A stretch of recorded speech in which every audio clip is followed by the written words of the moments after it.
Hi, welcome to English Composition. I'm Michael Chang, and I'm here with Cher Chen today. 各位同学，大家好，欢迎回来英文作文课程，我是 Cher， 在我身边的是郑老师。And today we're working on Unit 3, and our topic is moving from a paragraph to an essay.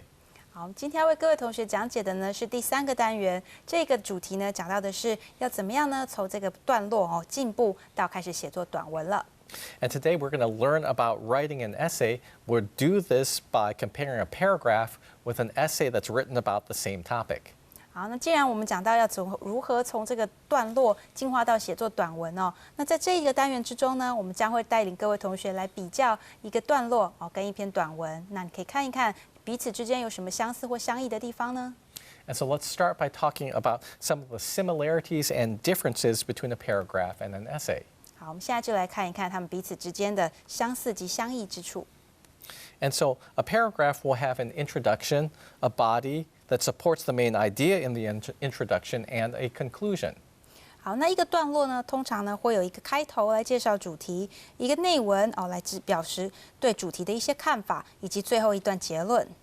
And an essay will be similar to a paragraph because an essay also has an introduction, a body, and a conclusion.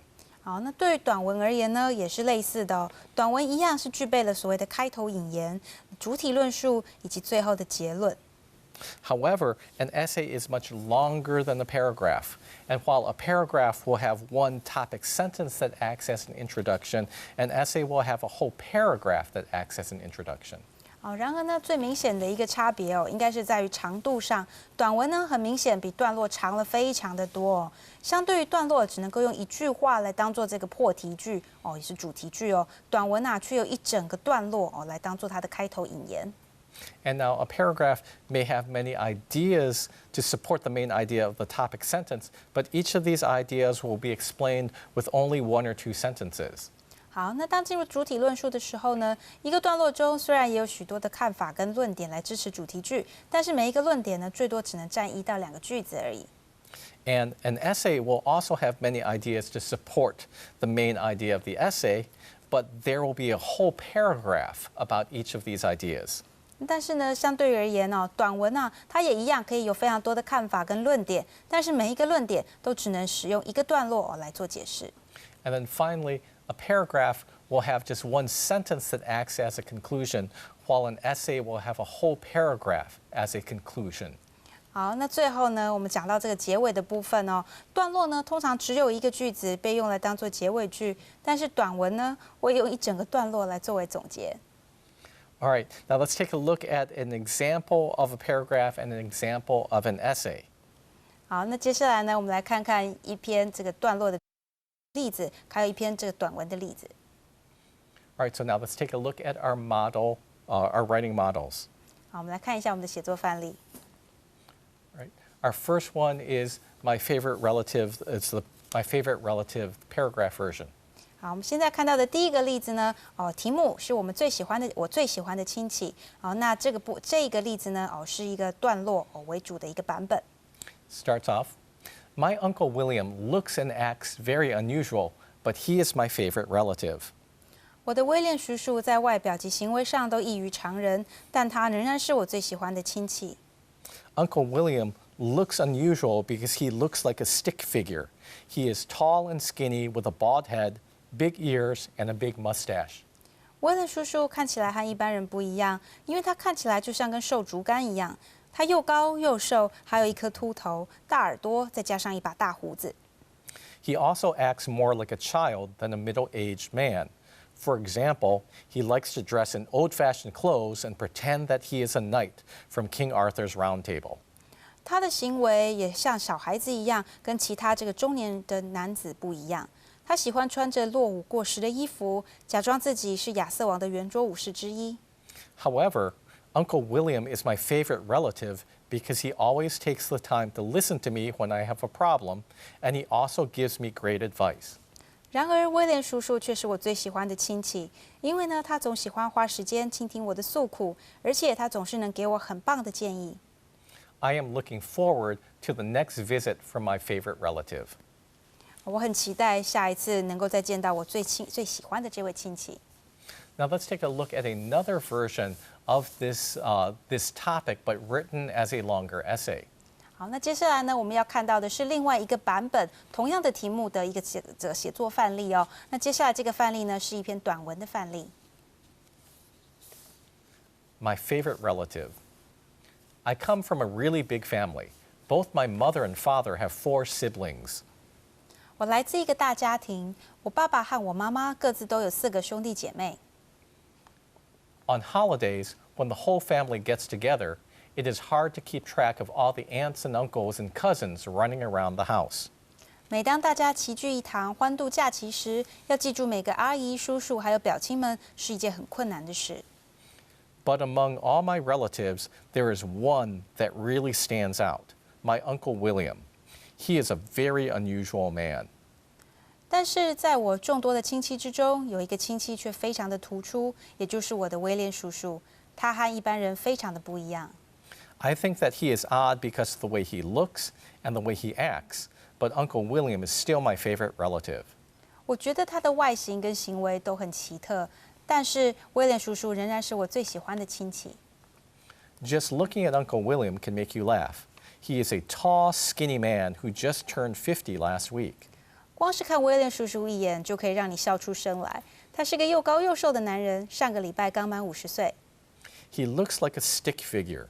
In addition, his head is bald, but he has a big, thick mustache that jumps all over his face when he is talking. 他看起来就像一只瘦竹竿一样。另外的，他的头都已经秃了，而且呢，还有一大把浓密的胡子。当他讲话的时候，胡须总是跟着在脸上跳动。He also has big ears that stick out from the side of his head. Uncle William's ears wiggle whenever he laughs. 他的头的两侧还有一对大耳朵，当他笑起来的时候，他的耳朵常常会轻微的晃动着。The way Uncle William acts is even funnier than the way he looks. 这威廉叔叔他的行为比他的长相又更有趣了。Uncle William often dresses in very old-fashioned clothes because he likes to pretend that he is a knight from King Arthur's Round Table. 威廉叔叔呢，喜欢穿着旧时代的衣服，因为他喜欢假装自己是亚瑟王的圆桌武士之一。When he is acting like a hero, Uncle William speaks in a strange accented voice and will use odd words that sound like the words Shakespeare would use. 当他假扮起英雄的时候啊，他总是操着一口怪腔怪调的，然后呢，会使用一些只有在莎士比亚时代才会使用的奇怪字汇。So although Uncle William is a middle-aged man, sometimes he acts like a child. 所以呢，虽然威廉叔叔已经是个中年人了，有时候他的行为举止还是像个孩子一样。Even though he looks and acts funny, Uncle William is my favorite relative because he always takes the time to listen to me. 虽然他的行为跟长相都让人想笑，但是威廉叔叔却是我最喜欢的亲戚之一，因为他总是花时间倾听我的诉苦。If I have a problem, Uncle William will sit with me while I tell him everything that is wrong. After I am done speaking, he always has great advice to give me. 如果我有什么问题，威廉叔叔会和我一起坐着，听我讲述这些问题。在我倾诉完之后呢，他也总是会给我很棒的建议。And even if I don't have a problem, Uncle William will tell me a wonderful story before I go to bed at night. 有时候，即使我没什么问题，威廉叔叔也会在我睡前对我讲述一些有趣的故事。I really miss Uncle William since he lives far away and doesn't visit frequently. I usually only get to see him about 2 or 3 times a year. 我真的很想念威廉叔叔，因为他住得很远，而且不常来访，通常一年只会碰到他2、3次。I can't wait for the next holiday to come. I hope Uncle William will be there for another visit. 我真的等不及下一次的假期了。我希望威廉叔叔能赶紧有下一次造访的机会。All right, let's take a little bit of a break now. We'll be back with more English composition momentarily. 我们现在先休息一下，待会回来我们再针对这2个写作范例为各位同学做讲解。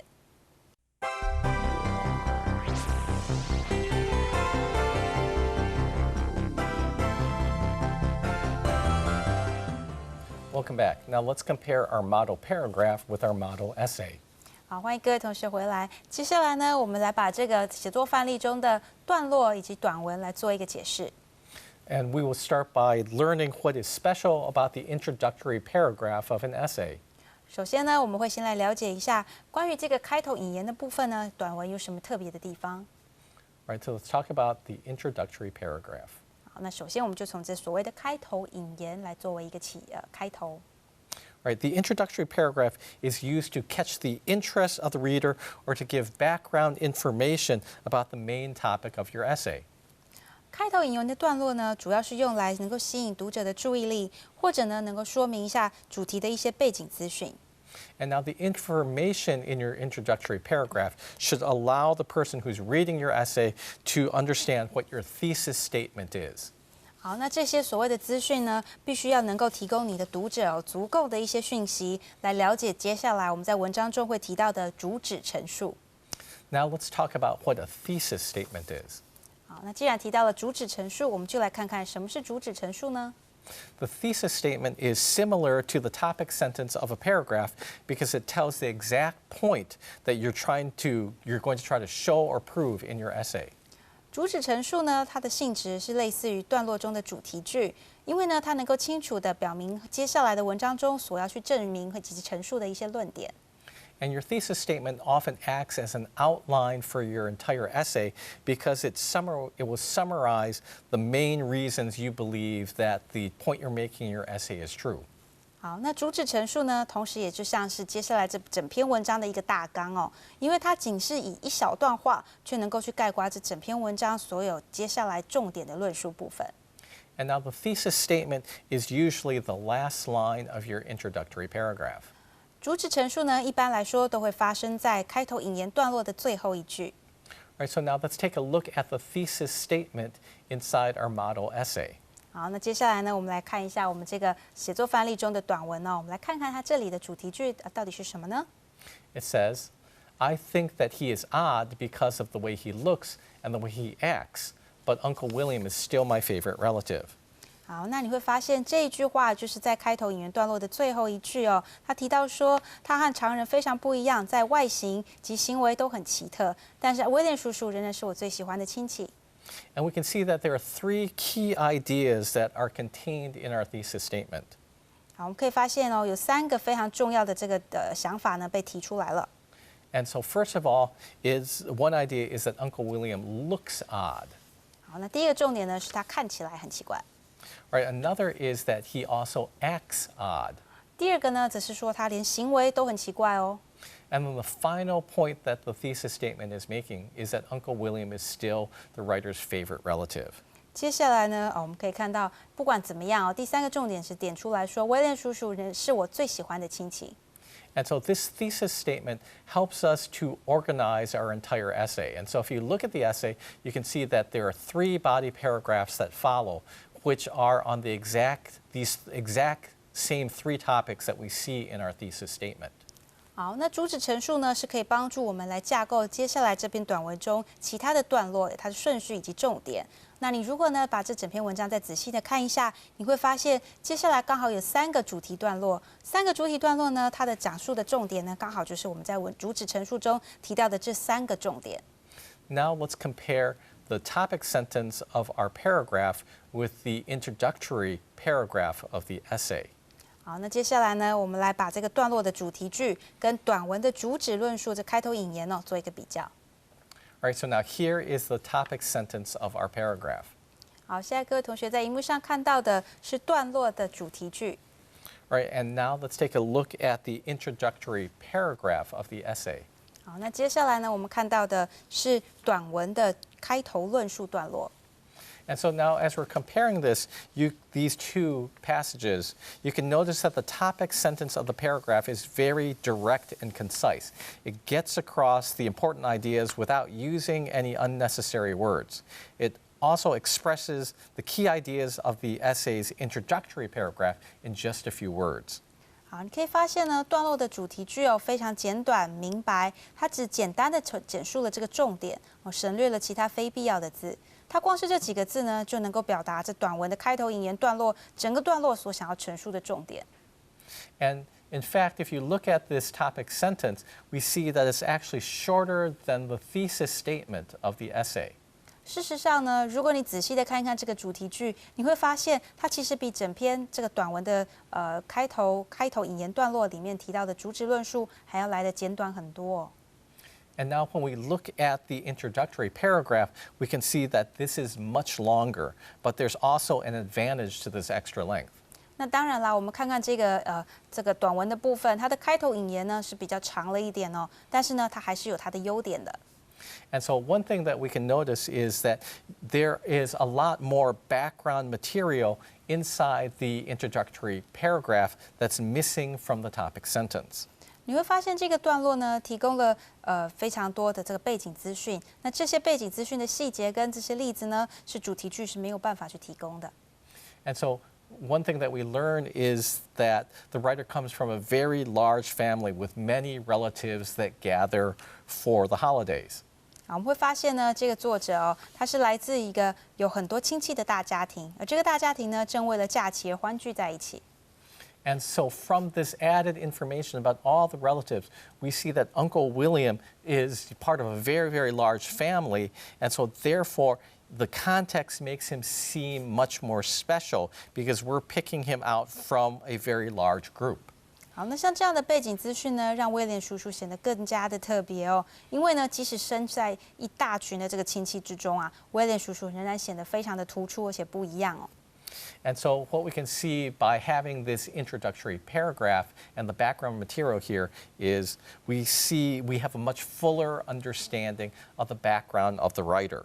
好，那以总结而言呢，开头引言的段落呢，是能够提供读者对于情况更完整的了解。这个完整的解释部分呢，是远远胜过所谓的主题句的。Okay, we're going to take a little bit of a break now. When we come back, we're going to look at the body paragraphs. 好，我们现在先休息一下，待会儿回来我们会继续讲解在主体论述的部分。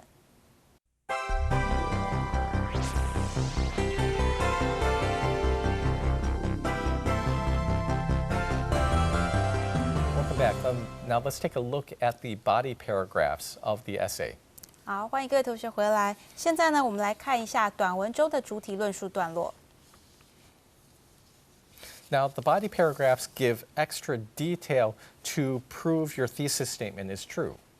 好，所谓的这样子的主体论述段落呢，它是为了要来讲述这个所有论点的一些细节哦，然后呢才能够去证明说你的主旨论述是真实的。And you will have one body paragraph for each of the reasons that you're going to support that you listed in your thesis statement. 好，那每一个段落呢，其实就是每一个原因的一个陈述哦，那它都是为了要能够支持主旨论述的部分。And so now let's review the thesis statement that we wrote earlier. 好，那既然这样呢，我们来看一下之前呢这个短文中提出来的主旨论述部分。It says, I think that he is odd because of the way he looks and the way he acts, but Uncle William is still my favorite relative. 好，那可以看到这就是主旨论述，它已经点出了一些重点了。And so, therefore, we're going to have 3 body paragraphs on the following topics. 那也因此呢，根据这3个重点，我们应该会得到3个主体论述的段落。And the first body paragraph is going to be about how Uncle William looks odd. 好，那第一个主体段落呢，当然就会讲述到的是第一个重点，也就是威廉叔叔看起来很奇怪。All right, then the second body paragraph will be how he acts odd. 那第二个呢，段落呢，则讲到的是他这个行为上有多么的奇怪。And then the third body paragraph will be why Uncle William is the writer's favorite relative. 那第3点呢，则是在讲述说为什么威廉叔叔会成为这个作者他最喜欢的亲戚。Right, now, your body paragraphs will each start with a topic sentence. And the topic sentence will be then followed by supporting sentences that give detailed examples to support or prove that the topic statement is true. 好，那每一个主体段落呢，它都会用一句所谓的主题句来作为开始哦。然后呢，根据主题句呢，去发展出其中的细部说明，然后再发展出一些支持句，去提供一些详细的例子，来证明这个主题句呢是真实的。And now also, your body paragraph often ends with a concluding sentence that summarizes or wraps up the ideas in that paragraph. 最后呢，你会发现在主体段落它的在最后面的部分，总是会用一句这个结尾句来当做这个整段的概括结束。Right now, let's compare some sample passage from the paragraph and another sample passage from the essay. 好，我们现在呢拿这个写作范例里面段落以及短文的例子来做一个比较。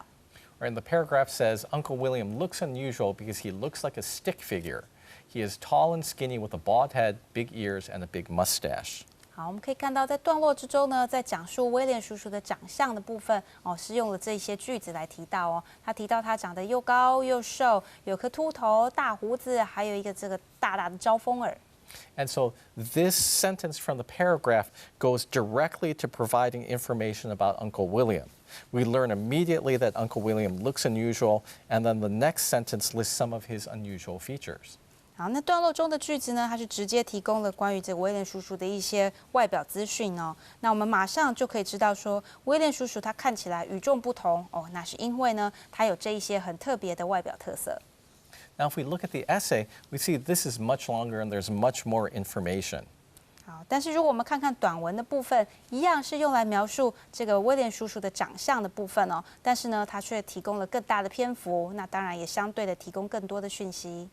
And because of this extra length that we now have a lot more room to provide a clearer picture of what makes Uncle William so unusual. And so we also start with a topic sentence that makes clear that Uncle William looks funny, or looks unusual, but this is a humorous way, not some kind of negative or disfigured way. 好，那在这个放到短文中之后它每一个段落就会有比较长的篇幅，比较多的空间，可以去描述你想要讲述的一个主题。现在这里呢，他花了更多的空间去描述这个威廉叔叔他一些不平凡的特色。那这段落一开始呢，是用一个主题句作为一个这个开头点出说，威廉叔叔真的是与众不同，而且很有趣，并不是让人讨厌，不是负面的。And so if we look at the first sentence, it says, just looking at Uncle William makes you laugh. So again, we just want to emphasize this is a humorous way that Uncle William looks humorous, not negative. 好，那比如说我们仔细看一看，他第一句话说到威廉叔叔光是看他一眼就会让你想笑那当然这听起来好像是这个感觉怎么像是在这个讽刺威廉叔叔呢？其实我们可以看得出来他的这个口吻呢是幽默的、有趣的并不是为了要再提供一些比较负面的看法。And now as we look back at the paragraph, we look at some of the features of Uncle William. We see that he's tall, he's skinny, he has a bald head, big ears, and a big mustache. So these features in the paragraph are stated just very directly and very basically.